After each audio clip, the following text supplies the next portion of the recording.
Now, if we can move on from there, we've dealt with the 6th of. In actual fact, maybe honorable members who can allow me, I'm sorry to interject, see. A week before the court made that ruling, I had traveled from KZN to Pretoria, and I pleaded with my boss to allow these members to go back to work.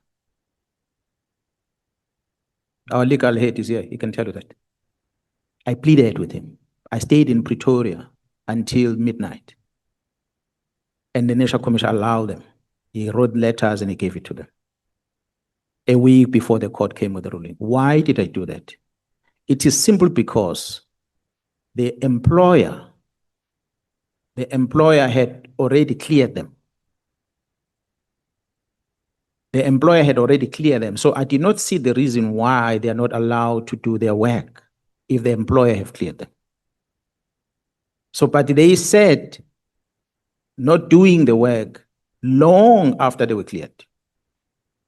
So it was that what frustrating me. But more than them going back to work, it was about the junior members that were being frustrated on their investigation because there was no leadership to support them during that investigation.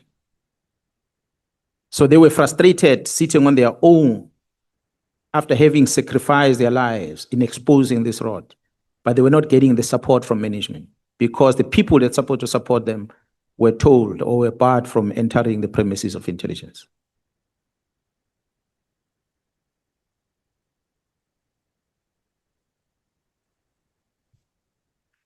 General, my colleague Advocate Mkhwanazi has just referred me to the to the judgment. The Honorable Soul says even Mkhwanazi got holes. I agree. We all have got our downfalls. So, but put a straight face, throw questions, don't celebrate, we walk out. You make your decisions.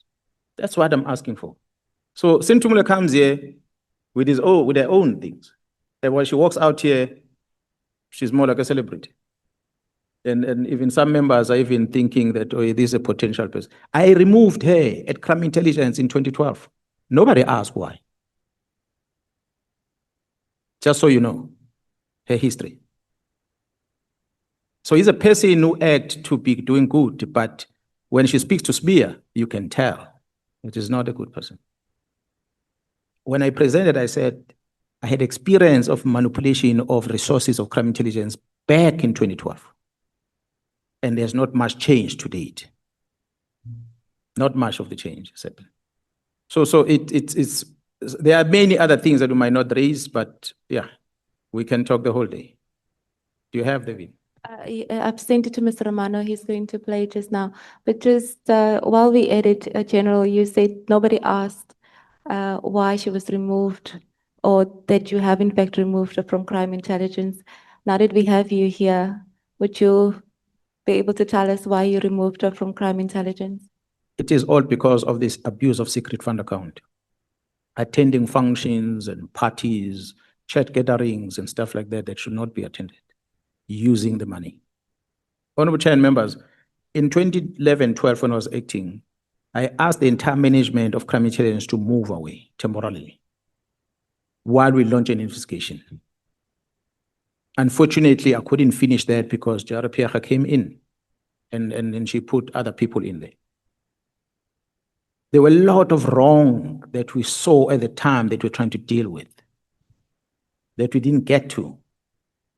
There are many crime intelligence officials that are benefiting on the wrong.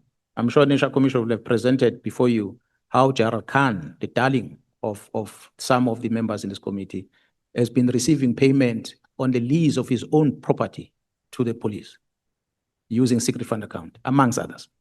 So there are too many wrong within crime intelligence been happening that we couldn't. So General Senthumule was there at crime intelligence, the abuse of the secret fund account and the resources of crime intelligence that led into a removal. Without getting too much into details about it, but I'm the one that removed it. And fast forward, she becomes the general head of investigations in the police. Don't ask me how it happened.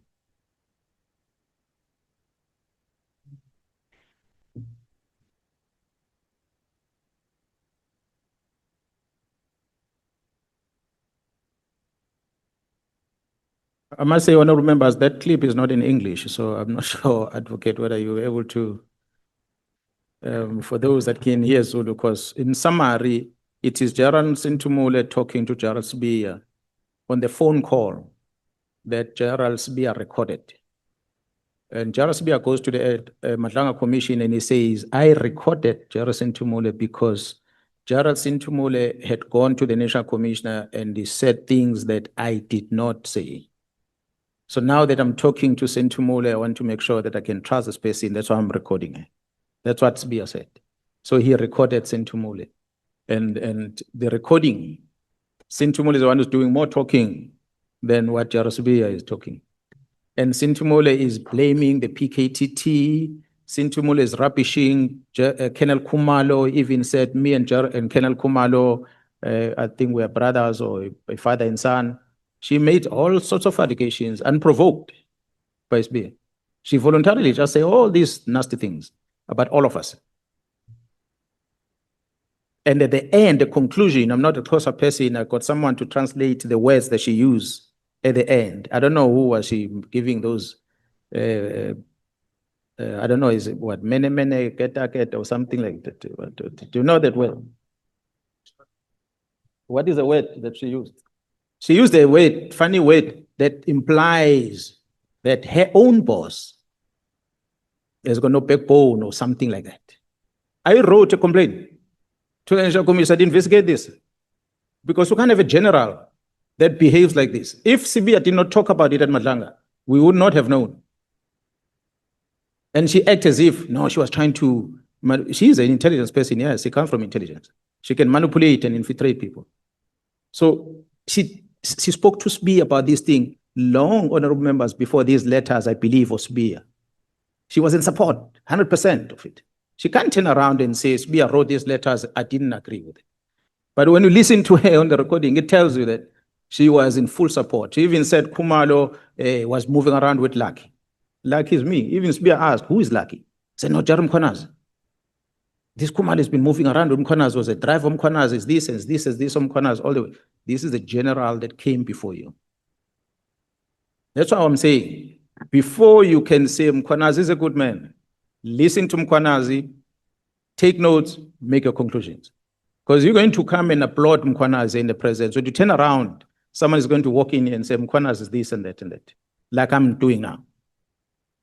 So this is just a plea to the parliamentarians that in future, anyone who's in front of you, trust them as the South Africans. Trust that they're honest with what they're telling you, but don't show that much support in your face. Until you go back behind doors, you analyze what they were telling you, gather other evidence, you make conclusion. Then you'll know this one, no, it's not to be trusted. That's all I'm asking for. Okay, General. Honorable Chair, can we break at this point? And hopefully we can get the recording up and running. And then immediately after lunch, we would require another 30 minutes. Look at the honorable member behind you. You can shake